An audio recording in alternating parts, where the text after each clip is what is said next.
Kalau mendengar kata kerusakan paru-paru, kebanyakan orang langsung mengaitkannya dengan rokok.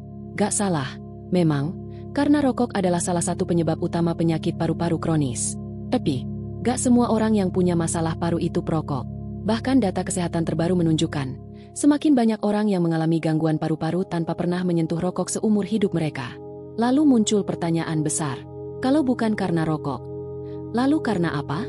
Jawabannya mengejutkan, dan ada di piring makan kita sendiri. Paru-paru itu organ yang luar biasa. Ia bekerja sepanjang waktu, tanpa henti, tanpa istirahat, bahkan saat kita tidur. Setiap hari, ia memproses sekitar 11.000 liter udara yang kita hirup. Ia menyaring debu, polusi, kuman, dan menjaga oksigen masuk dengan sempurna ke dalam tubuh. Tapi sayangnya, paru-paru juga organ yang sangat rentan terhadap peradangan. Dan disinilah masalah dimulai. Banyak makanan yang kita anggap aman, bahkan enak dan sering dikonsumsi sehari-hari, ternyata punya efek inflamasi yang tinggi. Artinya, makanan-makanan ini bisa memicu peradangan di dalam tubuh. Dan saat peradangan ini terjadi secara terus-menerus, perlahan tapi pasti, paru-paru kita menjadi salah satu korbannya. Kondisi ini dikenal sebagai peradangan sistemik, dan meski tak terasa di awal, efek jangka panjangnya bisa sangat fatal. Masalah napas, batuk kronis, dada sering terasa berat, hingga risiko bronkitis kronis dan fibrosis paru bisa meningkat. Padahal kamu tidak pernah merokok sekalipun. Dan yang bikin ngeri, semua itu bisa dimulai hanya dari satu hal. Makanan yang kamu makan setiap hari. Lalu, makanan seperti apa yang diam-diam menyerang paru-paru? Apa saja efek jangka panjangnya pada sistem pernapasan? Dan bagaimana cara kita mengetahui kalau paru-paru kita mulai berteriak dari dalam? Semua itu akan kita kupas satu persatu, dan kamu akan kaget, karena mungkin kamu baru saja menyantap salah satunya hari ini. Kalau mendengar kata kerusakan paru-paru, kebanyakan orang langsung mengaitkannya dengan rokok. Gak salah, memang, karena rokok adalah salah satu penyebab utama penyakit paru-paru kronis. Tapi, gak semua orang yang punya masalah paru itu perokok. Bahkan data kesehatan terbaru menunjukkan, semakin banyak orang yang mengalami gangguan paru-paru tanpa pernah menyentuh rokok seumur hidup mereka. Lalu muncul pertanyaan besar, kalau bukan karena rokok, lalu karena apa? Jawabannya mengejutkan, dan ada di piring makan kita sendiri. Paru-paru itu organ yang luar biasa. Ia bekerja sepanjang waktu, tanpa henti, tanpa istirahat, bahkan saat kita tidur. Setiap hari, ia memproses sekitar 11.000 liter udara yang kita hirup. Ia menyaring debu, polusi, kuman, dan menjaga oksigen masuk dengan sempurna ke dalam tubuh. Tapi sayangnya, paru-paru juga organ yang sangat rentan terhadap peradangan. Dan disinilah masalah dimulai. Banyak makanan yang kita anggap aman, bahkan enak dan sering dikonsumsi sehari-hari, ternyata punya efek inflamasi yang tinggi. Artinya, makanan-makanan ini bisa memicu peradangan di dalam tubuh. Dan saat peradangan ini terjadi secara terus-menerus, perlahan tapi pasti, paru-paru kita menjadi salah satu korbannya. Kondisi ini dikenal sebagai peradangan sistemik, dan meski tak terasa di awal, efek jangka panjangnya bisa sangat fatal. Masalah napas, batuk kronis, dada sering terasa berat, hingga risiko bronkitis kronis dan fibrosis paru bisa meningkat. Padahal kamu tidak pernah merokok sekalipun. Dan yang bikin ngeri, semua itu bisa dimulai hanya dari satu hal. Makanan yang kamu makan setiap hari. Lalu, makanan seperti apa yang diam-diam menyerang paru-paru? Apa saja efek jangka panjangnya pada sistem pernapasan? Dan bagaimana cara kita mengetahui kalau paru-paru kita mulai berteriak dari dalam? Semua itu akan kita kupas satu persatu, dan kamu akan kaget, karena mungkin kamu baru saja menyantap salah satunya hari ini. Di balik setiap gigitan makanan favoritmu, bisa jadi tersembunyi bahaya yang tak terlihat, terutama bagi paru-parumu. Kita seringkali menganggap paru-paru hanya rentan terhadap asap atau polusi udara. Tapi faktanya, makanan yang kamu konsumsi setiap hari pun bisa menjadi racun yang perlahan melemahkan kemampuan paru-paru untuk bernapas, menyaring udara, dan melindungi tubuh dari infeksi. Salah satu penyebab paling umum adalah makanan yang mengandung gula tambahan dalam jumlah tinggi. Minuman manis, kue, sereal instan, bahkan saus kemasan yang terlihat sepele, semuanya mengandung gula dalam kadar yang tidak disadari. Saat gula ini masuk ke dalam tubuh secara berlebihan, terjadi lonjakan insulin yang memicu peradangan. Dan yang menjadi salah satu korban utama dari peradangan sistemik itu adalah paru-paru. Akibatnya, paru-paru mulai kehilangan elastisitasnya, napas jadi lebih pendek, dan tubuh lebih rentan terhadap infeksi saluran pernapasan. Tak hanya itu, makanan olahan seperti sosis, nugget, dan kornet juga menyimpan ancaman tersembunyi. Kandungan nitrat yang digunakan untuk mengawetkan daging ini dapat merusak jaringan halus paru-paru dari dalam. Belum lagi proses pengasapan pada beberapa jenis daging yang menghasilkan senyawa beracun, Mirip dengan yang ditemukan dalam asap rokok. Ironis, bukan? Kamu tidak merokok, tapi paru-parumu tetap menerima serangan dari senyawa serupa, hanya karena makanan yang kamu makan. Lalu ada gorengan. Si renyah nan menggoda ini mungkin tak pernah kamu kira sebagai ancaman, tapi ketika dimasak dengan minyak yang sudah dipakai berulang kali, ia menghasilkan zat beracun bernama acrolein. Zat ini tak hanya merusak permukaan paru-paru, tapi juga bisa menumpuk dan memperburuk kapasitas pernapasan seiring waktu. Hal ini menjelaskan kenapa banyak orang yang mengeluhkan batuk terus-menerus, napas berat, atau dada terasa penuh, padahal mereka tidak pernah menyentuh rokok sekalipun. Produk susu tinggi lemak pun punya efek serupa. Bagi sebagian orang yang sensitif, konsumsi susu full cream dan keju olahan bisa menyebabkan produksi lendir berlebih. Lendir ini menumpuk di saluran napas, membuat tenggorokan sering terasa penuh, batuk tidak tuntas, dan napas terasa lebih berat dari biasanya. Gejala-gejala kecil ini seringkali dianggap biasa, padahal bisa jadi itu tanda awal paru-paru sedang terganggu. Dan jangan lupakan garam. Kita sering menganggapnya sepele karena hampir semua makanan membutuhkannya. Tapi ketika garam dikonsumsi secara berlebihan, terutama dari makanan kemasan dan cepat saji, ia bisa memicu retensi cairan.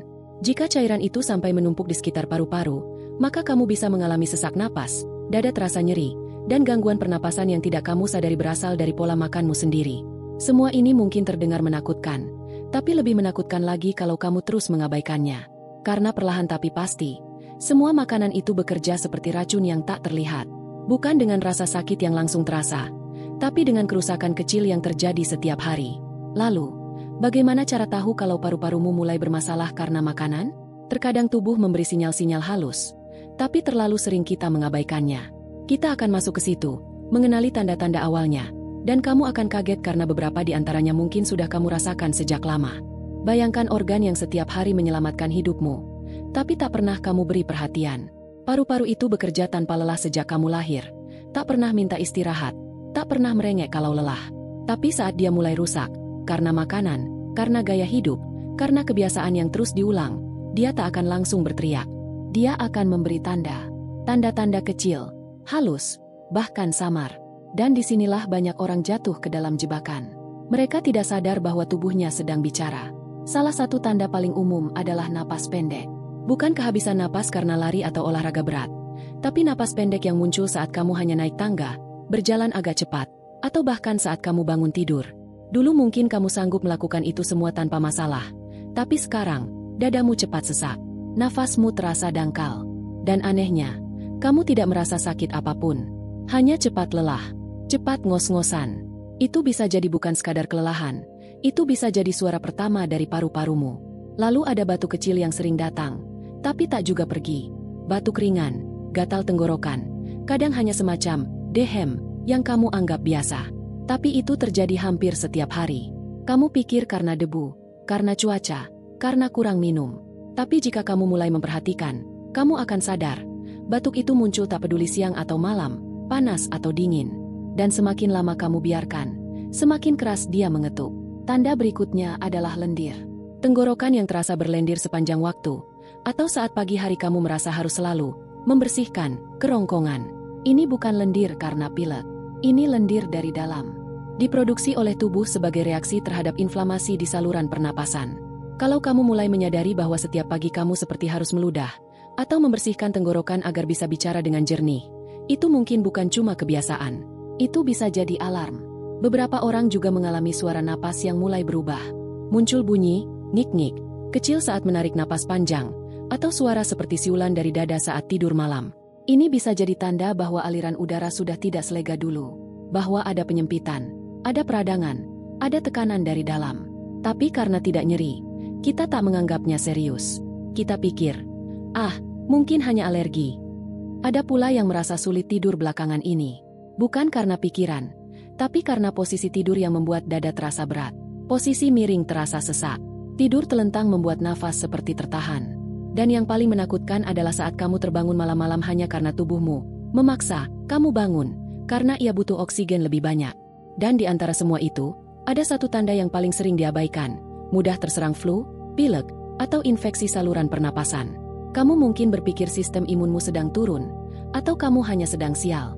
Tapi jika hal ini sering terjadi, bisa jadi itu bukan soal daya tahan tubuh saja, tapi karena paru-parumu sudah tidak mampu menjaga bentengnya sekuat dulu. Mereka lemah. mereka terbuka untuk diserang. Dan itu semua bisa jadi berakar dari pola makanmu sendiri. Inilah mengapa penting untuk berhenti sejenak dan mendengarkan tubuhmu. Bukan hanya saat sakit, tapi saat gejala kecil mulai muncul. Karena tubuh selalu bicara, kita saja yang terlalu sibuk untuk mendengarkan. Tapi jangan khawatir, belum terlambat. Karena di segmen berikutnya, kita akan bicara tentang bagaimana paru-parumu sebenarnya bisa pulih. Ya, pulih. Karena tubuh itu ajaib, dan kalau kamu memberinya kesempatan, dia bisa memperbaiki dirinya sendiri. Tapi hanya jika kamu tahu caranya. Paru-paru itu organ yang luar biasa. Ia tidak hanya bertugas memasukkan oksigen dan mengeluarkan karbon dioksida, tapi juga jadi garda depan sistem kekebalan tubuh. Dan kabar baiknya, meskipun kamu sudah lama mengabaikannya, memaparkannya pada makanan dan kebiasaan buruk, paru-parumu belum tentu rusak total. Ia punya kemampuan pulih. Tapi tentu saja, tubuh hanya bisa bekerja kalau kamu mulai membantunya. Langkah pertama bukan soal obat atau suplemen, tapi soal menghentikan kerusakan lebih lanjut. Artinya, kamu harus mulai memutus rantai konsumsi makanan yang meracuni paru-parumu selama ini. Kurangi drastis konsumsi gula tambahan. Bukan hanya berhenti minum teh manis, tapi belajar membaca label makanan. Kenali kata-kata seperti sirup jagung tinggi fruktosa atau dextrosa. Itu semua bentuk lain dari gula yang memperparah peradangan di dalam tubuhmu. Setelah itu, kamu perlu memotong konsumsi daging olahan. Bukan berarti kamu harus jadi vegetarian, tapi mulailah kembali ke daging segar tanpa pengawet. Masak sendiri di rumah. Hindari makanan cepat saji dan gorengan dengan minyak berulang. Tubuhmu butuh bahan bakar yang bersih, bukan sekadar kenyang, tapi juga menyehatkan. Nah, setelah kamu mulai membersihkan racun-racun dari kebiasaan lama, saatnya memberi paru-parumu nutrisi untuk pulih. Disinilah makanan berperan penting. Ada beberapa jenis makanan yang bisa disebut pembersih paru, karena membantu mengurangi lendir, meredakan peradangan, dan memperkuat sistem pernapasan. Sayuran hijau seperti bayam, kale, dan brokoli mengandung antioksidan tinggi yang mampu melawan stres oksidatif dalam paru-paru. Buah-buahan seperti apel, jeruk, dan buah beri punya kandungan flavonoid yang terbukti membantu memperbaiki fungsi paru. Bahkan dalam sebuah penelitian, orang yang rutin makan apel cenderung punya kapasitas paru-paru yang lebih tinggi. Jahe dan kunyit juga bukan sekadar bumbu dapur. Keduanya memiliki sifat antiinflamasi yang luar biasa. Konsumsi secara rutin dalam bentuk teh atau campuran makanan bisa membantu mengurangi peradangan di saluran napas dan mempercepat proses detoksifikasi paru-paru. Dan jangan lupakan air putih, karena paru-paru yang sehat butuh kelembapan optimal. Jika kamu kurang minum, lendir dalam paru jadi lebih kental, lebih sulit dibersihkan, dan berisiko menjadi sarang infeksi. Kamu juga bisa mulai bernafas lebih dalam, secara sadar. Luangkan waktu untuk latihan pernapasan. Ini mungkin terdengar sederhana, tapi membantu paru-paru mengeluarkan sisa udara yang tertahan di dalam dan meningkatkan elastisitasnya. Bahkan dengan hanya 10 menit per hari, kamu bisa membantu paru-parumu menjadi lebih kuat, lebih segar, dan lebih siap melawan polusi serta penyakit. Tapi satu hal yang sering dilupakan, proses penyembuhan bukan hanya fisik, tapi juga mental. Paru-paru sangat sensitif terhadap stres. Saat kamu stres, napasmu jadi pendek, otot dadamu menegang, dan paru-paru jadi bekerja 2 kali lebih berat. Maka dari itu, tenangkan pikiran, tidur cukup, dan hindari kecemasan berlebih. Karena tubuh dan pikiran saling berkaitan erat, dan paru-parumu adalah salah satu korbannya saat kamu terjebak dalam tekanan hidup. Jadi, kalau kamu berpikir semuanya sudah terlambat, kamu salah. Selama kamu masih bernapas, artinya paru-parumu belum menyerah. Dan sekarang saatnya kamu membantu mereka bangkit kembali.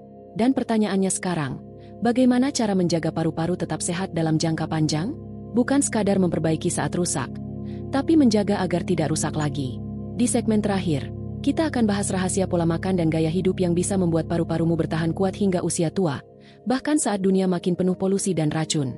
Kita hidup di zaman yang sulit untuk bernapas. Polusi udara, mikroplastik yang berterbangan tak terlihat, asap kendaraan, debu dari bangunan yang tak pernah berhenti dibangun, semuanya menyatu dengan kehidupan kita sehari-hari. Tapi ironisnya, di tengah dunia yang makin sesak ini, kita malah sering melupakan satu-satunya organ yang setiap detiknya bekerja keras menyaring semua itu, paru-paru. Dan menjaga paru-paru bukan hanya tentang menghindari rokok. Itu penting, ya, tapi bukan satu-satunya kunci. Bahkan kalau kamu tak pernah merokok seumur hidupmu sekalipun, paru-parumu masih bisa hancur kalau kamu salah makan, salah gaya hidup, dan salah cara bernapas. Maka mari kita bicara tentang pola hidup, tentang membangun benteng yang kuat untuk paru-parumu, agar dia tetap bisa melindungimu sampai rambutmu memutih. Pertama, jadikan pola makanmu sebagai sistem pendukung utama. Tidak harus mahal. Mulailah dengan menambahkan makanan segar yang penuh warna. Tomat, jeruk, brokoli, bayam, apel, wortel. Setiap warna membawa nutrisi berbeda yang akan membantu paru-parumu melawan peradangan dan radikal bebas. Bayangkan kamu memberi baju zirah kepada paru-parumu setiap kali kamu makan makanan sehat. Dan sebaliknya, setiap kali kamu menyeruput minuman kemasan, mengunyah mie instan, atau menyantap gorengan dari minyak hitam pekat, kamu membuka pertahanan itu sedikit demi sedikit. Kemudian, bergeraklah. Olahraga bukan cuma buat jantung atau otot. Olahraga adalah latihan bagi paru-paru. Saat kamu berjalan cepat, berlari, berenang, atau bahkan sekadar naik turun tangga, paru-parumu terdorong untuk mengembang lebih luas, bekerja lebih maksimal, dan membuang udara basi dari dalam. Ini semacam detoks alami, yang kalau dilakukan rutin, akan memperkuat elastisitas paru-paru dan membuat napasmu terasa lebih ringan. Jangan lupakan pernapasan itu sendiri. Pernapasan dalam, lambat, dan sadar, terutama lewat hidung, adalah salah satu cara paling efektif untuk melatih paru-paru tanpa alat apapun. Coba luangkan 5 menit di pagi hari hanya untuk duduk diam, tarik napas dalam lewat hidung, tahan sejenak, lalu hembuskan perlahan. Lakukan ini setiap hari, dan kamu akan kaget bagaimana tubuhmu terasa berbeda hanya dalam seminggu. Lalu, ada satu hal penting lagi, udara di dalam rumah. Banyak orang berpikir, saya jarang keluar, jadi aman dari polusi. Tapi justru udara di dalam rumah, dari pengharum ruangan, asap masakan, debu, dan kelembapan, bisa jadi lebih beracun jika tidak dijaga. Bukalah jendela setiap hari, biarkan udara segar masuk. Gunakan tanaman dalam ruangan yang bisa menyerap racun seperti lidah mertua atau sirih gading. Dan, jika memungkinkan, gunakan purifier atau filter udara alami. Dan yang terakhir, jagalah pikiranmu. Pikiran yang sesak akan membuat napasmu ikut sesak. Stres, cemas, panik, semua itu membuat paru-paru bekerja dengan cara yang tidak seimbang. Maka jangan hanya jaga fisik, tapi juga jaga jiwa. Tidur cukup, berdoa, meditasi, berbicara dengan orang yang kamu percaya. Karena paru-paru bukan sekadar organ. Ia adalah tempat di mana napas dan hidupmu bertemu. Dan kalau kamu bisa menjaganya dengan baik, ia akan menjagamu lebih lama dari yang kamu kira. Jadi mulai sekarang, setiap kali kamu bernapas, sadari itu, rasakan paru-parumu bekerja. Lalu tanyakan pada dirimu sendiri, apakah aku sudah merawat mereka sebaik mereka merawatku?